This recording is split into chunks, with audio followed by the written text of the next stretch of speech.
This is the Insta360 GO 2 and this is by far the smallest camera I've ever used in my entire life. And this can do 1440p all the way up to 50 frames per second, and this tiny camera only weighs 27 grams. But as always, we want to know if this is any good.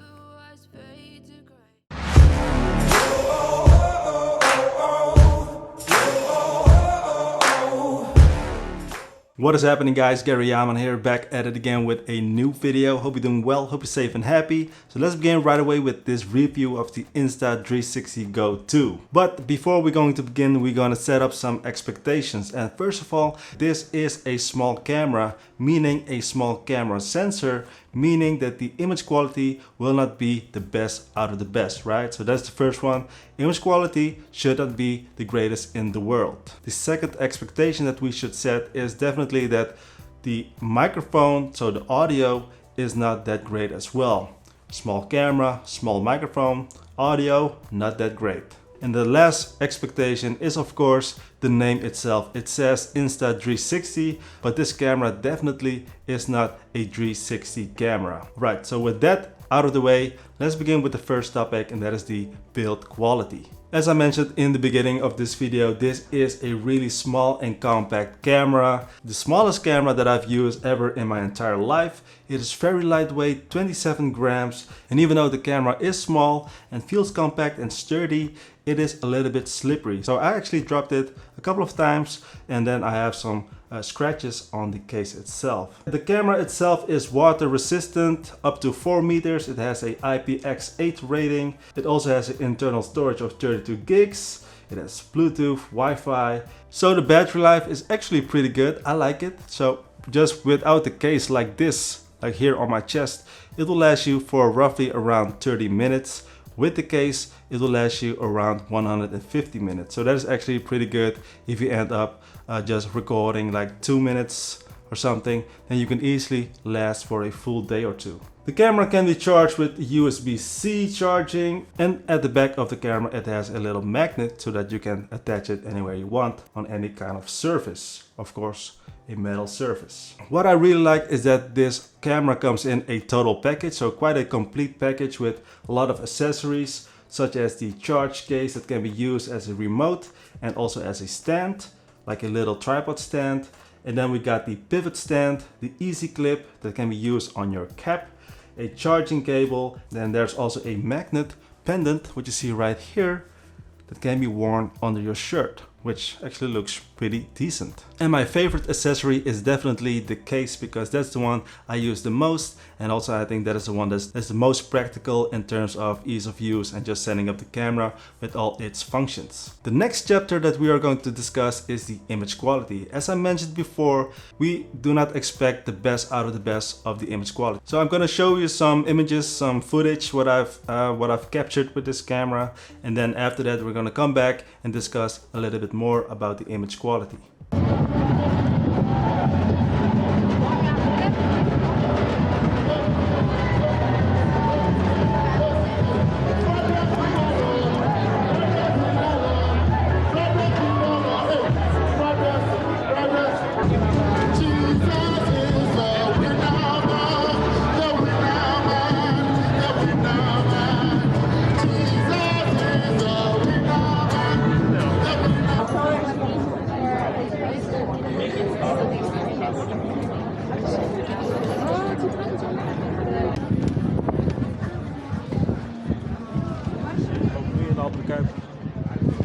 Lekker als toeristen. Ik zeg dat niemand het ding heeft. Nee, oh my goodness, kijk dit dan. Jesus. Oh my goodness, Robert.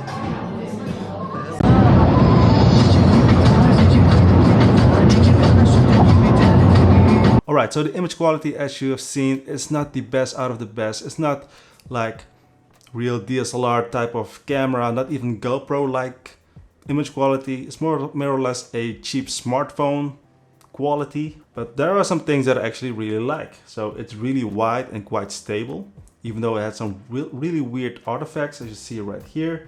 but as I mentioned, it does look a little bit as a cheap smartphone, even with good lighting. And for me, honestly, this is definitely a deal breaker, because if you buy such a camera, you want to have at least a good image quality and not a okayish quality, if you know what I mean. But if you just want to capture the moment, capture the action, then this is definitely something worth checking out. And there's also the fact that when you have some bad lighting, it actually gets really worse. And also here is what you see.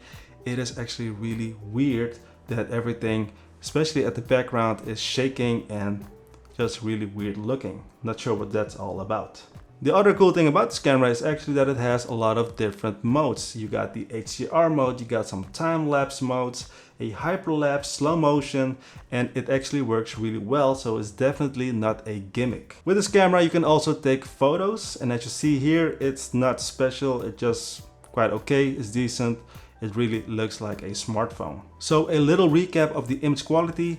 Even though it's quite wide and stable, it's not the best out of the best as we have expected, but still it might be very useful when you need to capture the moment. The next topic is the ease of use, and because it's a small camera, we do expect some kind of ease of use, user friendliness of this camera. And without the case, just using it with this, you can just press the button and you're good to go. You can instantly record.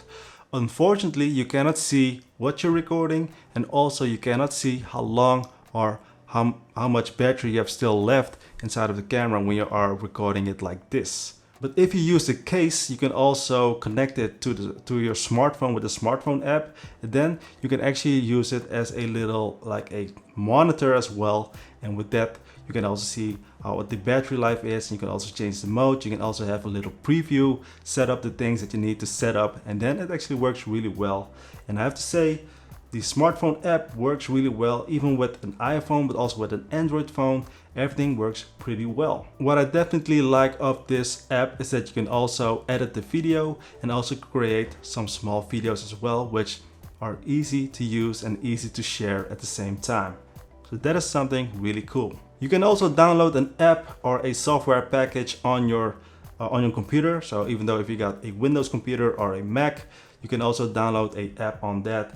But that one I don't really like, because it's not as easy as the one on your smartphone. The video editing part on the smartphone works more better or intuitive than on the computer. So little recap of the ease of use. It is really easy to use, but keep in mind that with the case it is much easier than without the case. And also video editing on the smartphone is better than on the computer. Alright, so the final conclusion, the verdict. Is this a good camera for you? Yes or no? I would say for me personally, no, because for me, I like to have a good image quality. And as I mentioned before, the image quality is not the greatest, but I would say this is a good camera for you if you're looking for a small camera that can do, that can capture the moment, capture the action stuff, that is stable and is easy to use and easy to share your videos with, and also easy to edit the videos with on your smartphone. So if you are looking for that, then this is really a good device for you. But for me personally, I would stick with my GoPro. Alright guys, thank you again for watching. Subscribe to the channel if not already. Like the video, comment down below. Let me know what you think about the Insta360 GO and Go 2, that is. And for me also, it is a little bit misleading because it says Insta360, but the camera is definitely not 360 degrees, right? That's all. Thank you. See you in the next one. Good luck.